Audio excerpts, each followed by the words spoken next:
Hi, guys. Welcome to another episode of Founder Bounty. I'm sure you guys are going to love this one. We have Daniel from Plugin, who's a VC at Plug and Play. Daniel, thank you very much for coming to the show.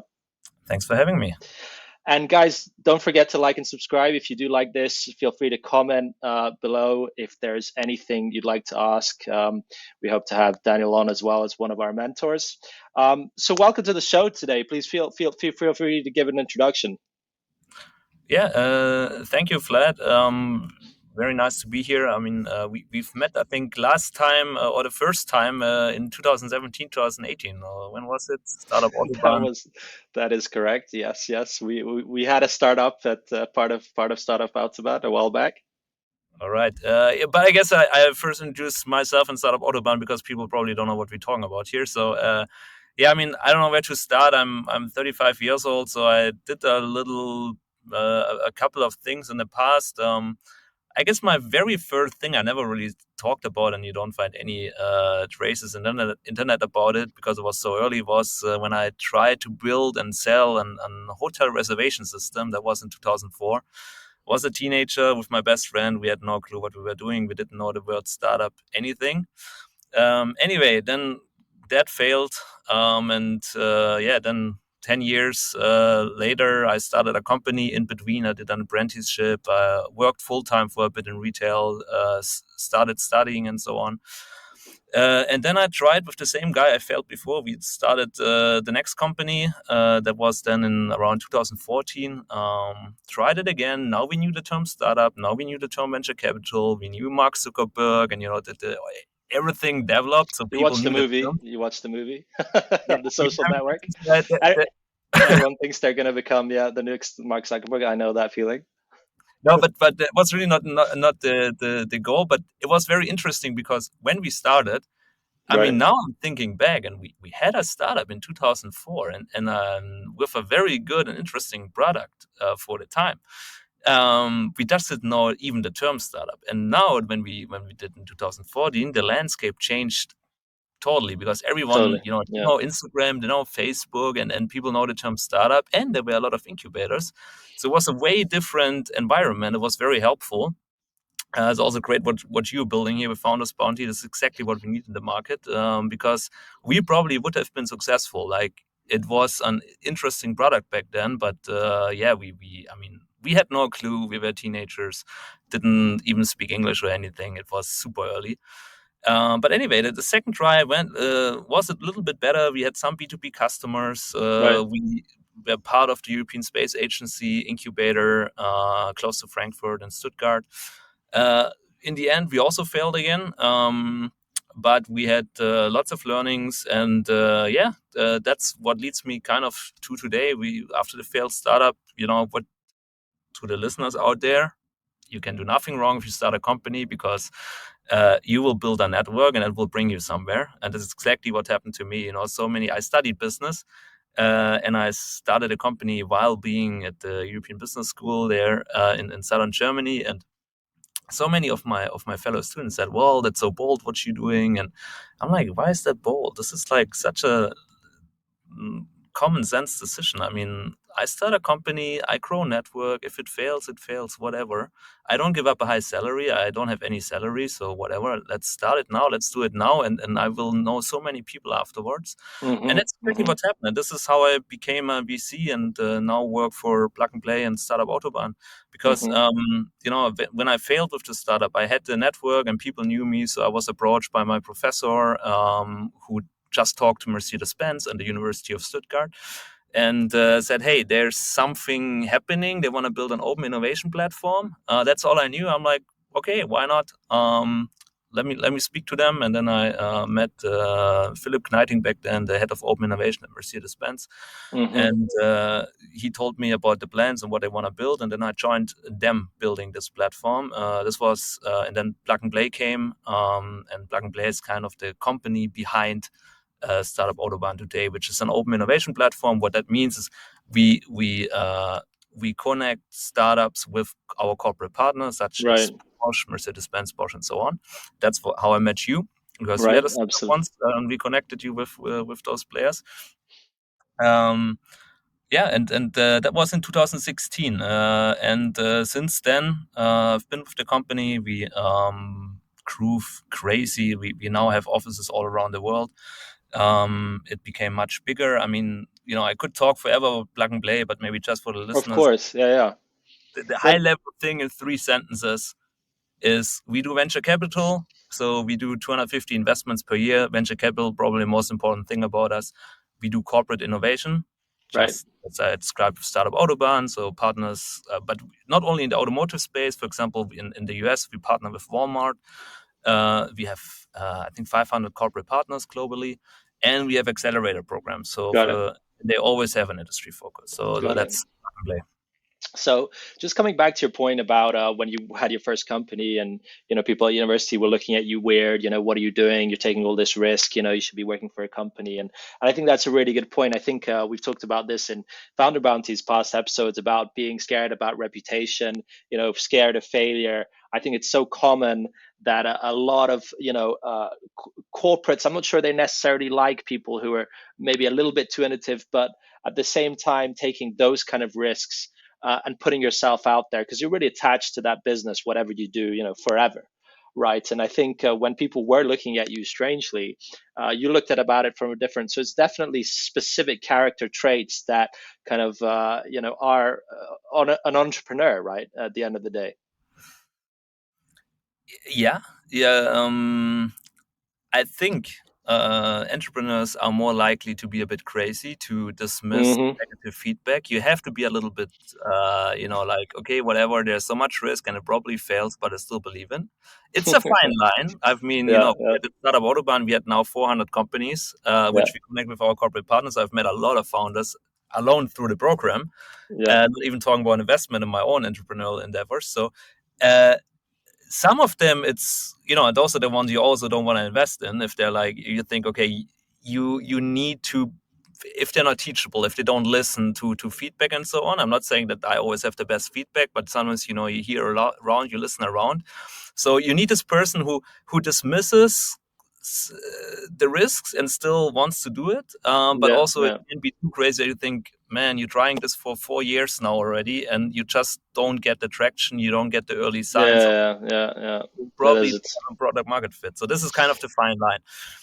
Well, that's an interesting point that you've seen so many founders through the program, and I guess you have a great idea of potentially trying to reduce your risks to build a company. And I think a lot of founders out there would love to learn maybe a couple of points about when you do start, let's say your first time founder or second time founders, how would you go about let's say not just looking for an idea, focusing on idea, but validating the idea and then potentially going for funding, and what type of funding would you potentially want to do at an early stage? Okay. Very, very boring answer, disappointing answer. I hope I will not use the word too much in that episode here, but you Don't do can. a company. Is that right? It's too No, hard. that's definitely not a code. Like, it was never easier to start a company like in the last couple of years. So, Yeah. like when 10 years ago, I mean, I'm Germany, I'm German, I'm based in Germany still. So, there was always the target. There's no funding. There's no funding. How do I get money when I have an idea? The problem today is not the money. The problem is finding the good ideas. Money is enough Right. there. But, believe me, it's unfortunate, but it's really hard to find a good idea. Um, but yeah, it depends is the word I don't want to use too much. But it really depends what we're talking about. B2C, B2B, what is the industry, and so on. However, because I can't give a general advice, and there's no one size fits it all. But I guess the most important thing is to look for feedback. Right. But, and this is, everybody says, be open. No one will steal your idea. You can talk to everyone about your idea. And I totally agree. I'm never scared about that. And I always tell that founders, hey, you don't have to be scared. No one steals your idea. But still don't tell your idea to everyone, because you That's get interesting. confused. You need to pick the people wisely who you ask for. My startup, when the head of marketing of a very big European food company told me your idea will never work, that's when I should have listened. Um, so he knew the market. He had an understanding. I should have asked why and get the most information about I could get. So whatever idea you have, there are people out there, and you can ask them. And if they don't answer, whatever, it doesn't hurt. You never see them again. So it doesn't hurt just asking people. Reach out on LinkedIn, ask them for feedback on your idea. And very important, my startup was in a specific niche. Don't have to talk about it, but the point about it is, I see founders nowadays building the same product. Like, I failed in 2016. In the meanwhile, I saw alone in Germany 3-4 new attempts to try it. Only one of them called me. I'm like, hey, if they would have asked me, I would have I give them everything. Given feedback, Everything I've learned. Like, why don't they reach out to me? Right. So always do that. I answer. Right. So that's an interesting point. Yeah. So while validating, if you do have an idea, and I think that's a great point, is to actually go for people potentially in the sector that you're building in. If it's mobility, potentially you're the expert in mobility, and try to validate it with someone who knows the space or knows the space well. What could work, what couldn't work, and why how they should adapt their business accordingly. And I think that's a really interesting and good point. Yeah. No, this is really there's this typical things on early stage startups, and it's all out there. I mean, Y Combinator has great materials. There's so many books and podcasts you can listen to learn, what's important. But it really depends on the business, and the information is out there. So read it, listen to it, challenge yourself, be open. So this is very important. We talked about, yes, you need to be crazy enough to do it, to take the risk, even though I don't think it's risk, but to stick to the example, to what are we talking about? So let's call it a risk and say, okay, do it, but still be open and ask the right questions, and also have fun. When we invest into companies, we have a thesis. We see something, and Right.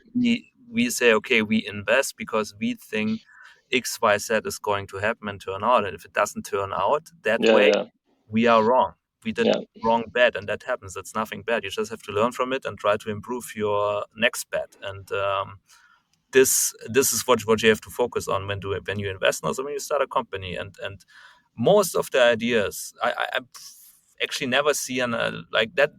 I'm thinking about it. It never happens that I see a founder with an idea and I say, hey, your idea, I don't know who you could even talk to. I always know like 5 people you should speak to. Oh, that's interesting. Because there are similar businesses out there, similar space, but not directly. And talk to them. Yeah, that's interesting. There's always, if there's absolutely no competition, or there's maybe there's something wrong with the idea itself, right? I mean, that's a very, very important point. So if there is very important information for founders, if I get a pitch deck and there's no slide about the competitors, that's a major red flag. Yeah. Because there is, and if the competition to your software is Excel, then the competition is Excel. That's fine. But there's usually it's not only Excel. There's more. And not knowing that means you don't know your market usually. It's very You need to sort yourself in and really know the what's going on in the market. Otherwise, you build something and you will fail, and for reasons that are not necessary. So you're getting thousands of pitch decks a month. What makes something stand out? What is like, hey, you know what? I haven't seen that one before. Or is there anything that a founder or early stage company or an early stage person out there that's looking to get his funded, if they're not bootstrapping and they're looking to partner up? What is there any specific, or is it just random?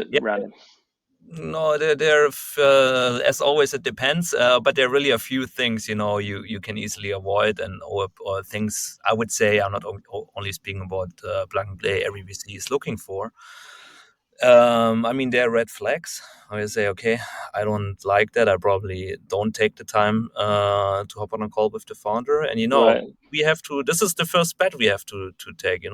Where do we spend our time on? Because there's so much out there, and you cannot talk to everyone. So you need to filter somehow, and you filter out good companies. That also is something that happens. So don't worry about that. If that happens, it doesn't mean that your idea is not good.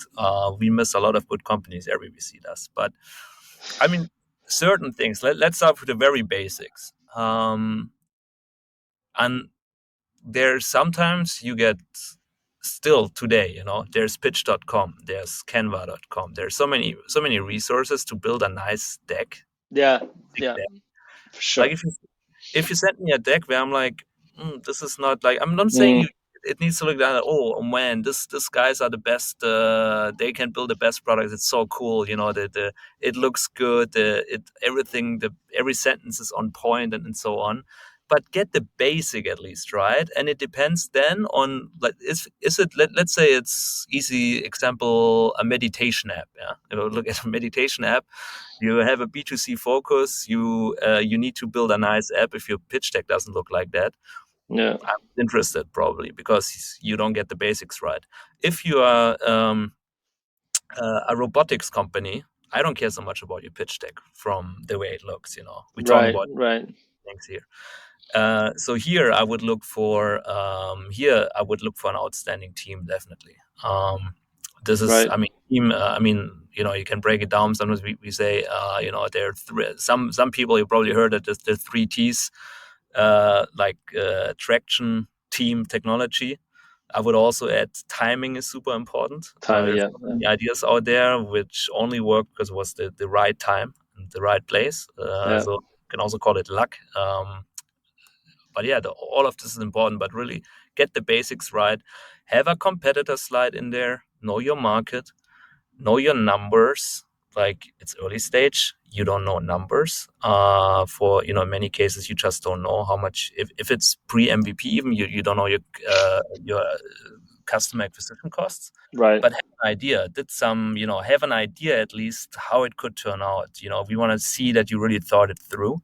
And at the same time, don't bullshit around. If you don't know things, say you don't know it yet, but your assumption is this or that, because no, you're super early. We're fine.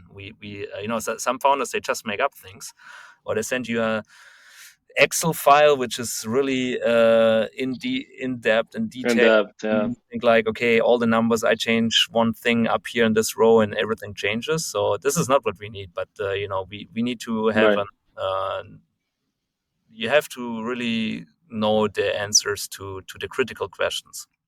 okay, okay. Um, Yeah, no, go ahead. Go ahead. yeah, just one thing. We can talk about Startup Camp later. So if you go to the Startup Camp website, so Startup Camp EMEA is something we started last year, or we started talking about it last year rather. So we had the idea for it. That was before Christmas last year, so 2021. So this is a program for super early stage founders. Funnily, when we worked on it and launched it at the same time, and never spoke to someone there about it, but Sequoia Capital started ARC. Is the program for Absolutely, yeah, yeah. A lot of VCs have entered, yeah, the super early stage, yeah, Andres Horowitz, I think they call it Start. They have a similar program. So we as Plug and Play, we have Startup Camp EMEA. So it's kind of back to the roots for us, because we were known in Europe for our first office we had in Europe was with Axel Springer. Plug and Play was the name of it. So this is where we, for example, gave the first check to N26. And now that we grow so much, like, when I joined 2016, and I was kind of one of the first employees in Europe, and now we have a lot of colleagues here, probably more than 200 colleagues in Europe alone. And in the whole EMEA region, we have so many colleagues, and we're in so many countries. So we said, hey, why don't we do something for the early stage founders again, so we can help them best. There's so right, many regions out there. We are there, but there's not a big ecosystem yet. Um, yeah, and yeah, that we can build an ecosystem that's called Startup Camp EMEA. And this is also, if you go on the website, you see, what we look for. We say, I mean, the most important thing obviously here is ambition and passion. So we want really, it's in the end, you invest in teams, and they need ambition and the passion. yeah, Teams. So we don't like to invest in the individuals. So I truly believe you should have a team. Shouldn't be too big of a team, but for me personally, two people is the best teams. Maybe three. Too many founders might be not a good idea either. And then definitely the most important thing is a scalable business model. At some point, this needs to address a big market, because if not, it's not a VC case. When you talk about scalable, so we're not just talking about, let's say, SaaS type scalability, but hardware, I assume as well, because of, for example, your expertise in mobility. So it can be scalable in terms of hardware as well. Yeah.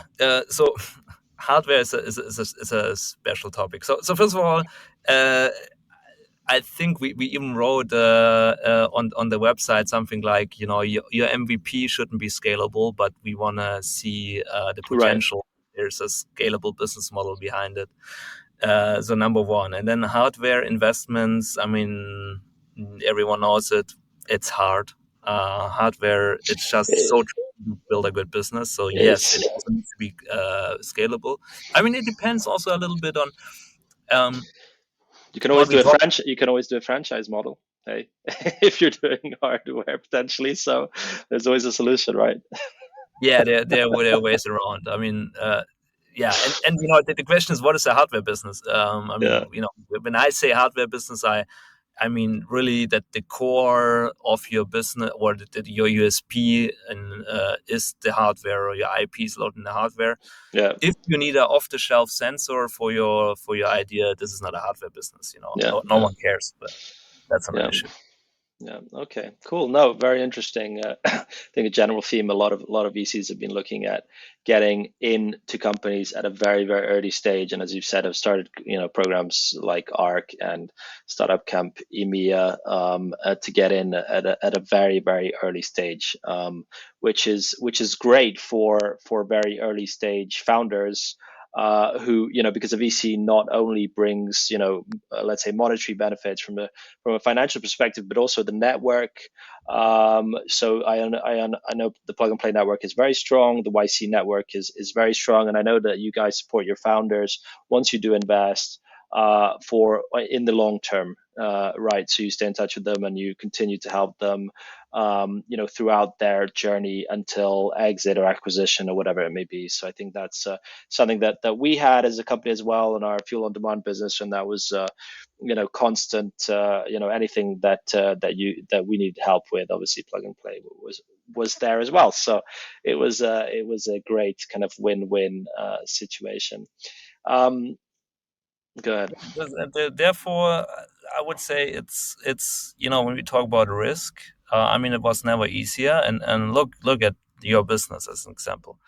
Uh, there was a platform, Startup Autobahn. So to the B2B founders out there who have a business idea, they want to get in the automotive industry. Let's say a tier one supplier, or a company like Hyundai, Porsche, Mercedes Benz. There is a platform like Startup Autobahn. This is what we do. This is our job. We desperately looking for you. So if you have an idea, reach out to us. We can help you. In your case with the fuel on demand, I mean, we had a big event in the end with 1,000 people where we showcased your product, got the whole automotive industry in there. This is what we're doing, and this is true in every industry. I mean, we do it alone with Plug and Play. You have so many opportunities in every industry vertical. I think the only thing we don't really do is pharma. We have agtech, we have fintech, insurtech. So the Yeah, corporates looking for you. So it absolutely. was never a better time. And speaking about risk again, I want to emphasize that one more time. Mm, so the corporates are there looking for you with all the programs out there, and then we have Andreessen Horowitz doing such an early stage program, so you can get from day one. We even wanted to call our program Day Zero, Startup Camp EMEA at the beginning, because that hey, we fund them even before day one. Day minus 10. Day minus 10. Yeah, exactly. So it's out there. You can get started, and honestly, I mean, yes, there is risk in starting a company. If it's really out of your, if it doesn't make any sense for your CV. So I don't know if I would start, a company in an industry I've never had any touch points. I don't have any network in it. I don't have, it would be really Yeah. a 180 for me.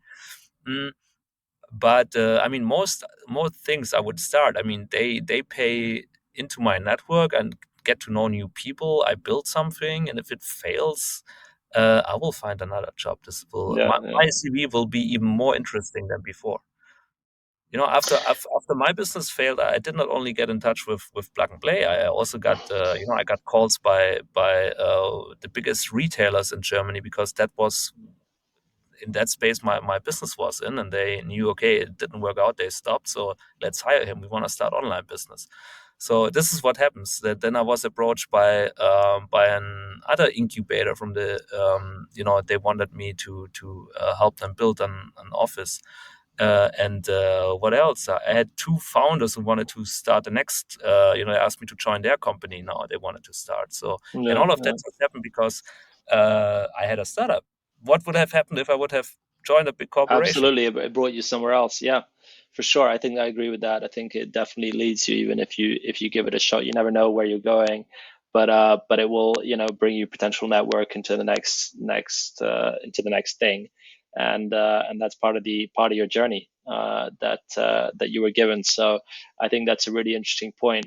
But briefly, I just wanted to focus on this potential recession that's coming up, and how people are adapting and how VCs are adapting. Is there anything that you would recommend, let's say, to the earlier stage companies about adaptation, or how you guys are thinking about, the VC community as a whole is thinking about investing in early stage companies? Just continue. The thing is, if you're an early stage founder, it doesn't really affect you, I would say. I mean, again, it depends on what you're doing. But uh, you know, founders have a reason to worry if they later stage, when they need the big checks, when it goes slowly into the direction of an IPO, it might not be the best window. You're burning cash and so on, but early stage founders, I would just continue. I don't think it's affecting them too much. I mean, you need to win your first customers. This is what you need to focus on. Build your MVP, get some very early traction, prove a little bit that the customers want it. Now, if it's something, we're in a recession, people have less money. They don't spend money that easily. But still, if it's not. It's hard to imagine a business where you say, okay, it's just because of the recession. Yes, I don't get any traction because of recession. Mm-hmm. So that's not true for most of the ideas out there. So I think you can just continue and continue until the recession is over. I wouldn't worry too much about it. Well, there you go. There you go for you guys out there. Just keep going, and I'd agree with that. I think probably for later stage companies, it's a bit more important. Now going to you I guess a couple of our listeners would be super interested in getting briefly touching on this topic about getting into VC, and maybe you could just briefly comment about someone who potentially is looking at getting a job as a VC. We don't have to spend too long on it, but would you have any advice, opinions to people? Send me an email or me on LinkedIn. So we are VC. We're looking for people. Also a lot in innovation management. If you're interested in that, the whole ecosystem, Plug and Play is definitely a potential company you should look into. And in more general speaking, getting into VC into a VC is not easy. I would say. I think I really liked it. It's really attractive. I sometimes have the feeling, when I started studying, like, when was it, 2008, 2009. So people, when I think about my fellow students, many of them, they wanted to go to consultancies. McKinsey was. Many of them wanted to join large corporations. Now I think it's way more. Many people think it's very attractive to join a VC or the startup scene. So you can try. I mean, do internships. That's the most important thing anyway. I truly believe studying is not too much about learning things. That you get the knowledge in a certain field. Make connections. It's about learning methods and networking and getting first experience. So I highly recommend, when the day you start going to college, do side jobs, do internships while you do it. Your grades don't matter too much, by the way, in the end. Depends what you want to do, but most corporations don't really check your grades. It's more about, okay, he worked for Ernst & Young, and he was at a VC, he was a startup, he was at working for BMW, whatever. This is the interesting thing. What did you do?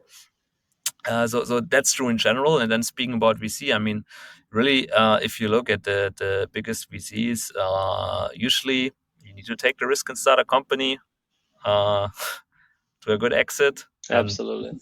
where you get a good. That's easiest. Yeah, that's Yeah, definitely. I mean, it's the easy way, Well, but what makes it? Yeah, I mean, yeah, what a lot of the best, YC full of exited founders. I mean, and they're obviously one of the leaders, and I think you're right, because you learn the attributes about building a company, and you yourself has tried a company as well and understand, just what it is, to build a company. I think that's an important attribute to any venture capitalist, right? yeah, and honestly, joining a startup is the best idea probably anyway. And Yeah, being an early employee at a startup also qualifies you, I think, to join an VC. I know many examples of that. So yeah, I would really go at it. I mean, there's so many startups building cool things, having lots of traction, really changing the world. I mean, this is a typical sentence, people use sometimes. But I mean, if you look at companies in the sustainability space, there's really lots going on in the moment, and I think you can really make a change there, joining them, and you can learn a lot, and that way you can join a VC later. But good. the question is also, why do you want to join a VC? Also, Yes, ask good the question. question, and Why what is wouldn't you just start a company? yeah, so Yeah, what is it you want to do? Like, it sounds yeah, fancy, but do you know what a VC day looks like? Is that what yeah. you want? Why do you want that? Like, Why do you want that? Yeah, so by yeah, the way, for me, a good indicator is, for example, if you're not interested in the stock market, if you never like curious, hey, the Spotify annual report came out, I have a look and want to understand the business, want to understand the numbers a little bit, the KPIs. It's not so different often. Depends, what stage you work on, but the knowledge, the pattern recognition, the understanding technology, and so on, this is all part of the game. So I think a good practice and good idea, if this is really the job you want to work in, would be, hey, do you like looking into stocks? And I'm not talking about or reading about EAS, companies. Yeah, or yeah, like, I'm talking about tech companies, obviously, on the stock yeah. market. Of course. Yeah, This, interesting. this type of- Um, no, a really, really, really interesting set of ideas and thoughts on about all kinds of topics. I think for you guys out there that are looking to start companies, I think Daniel is obviously a fantastic resource who's been in the business, who's seen thousands and thousands of companies pass through, and understands a little bit more about which ones are more likely to work and which ones are not. So a great resource to talk to and to come to in terms of if you are looking to start something out. Daniel, thank you so much for today. We'd love to have you on again. Can't wait to have you on again. So it's been a pleasure, and I really enjoyed my time at Plug and Play Stuttgart as well. Same here. Thank you for inviting me, and for everyone out there, feel free to contact me or find me on LinkedIn. My name is Daniel Dilger, so or ask Vlad, and he will connect you. We'll get you on the platform. Thank you very much. Thank you. Bye bye. Have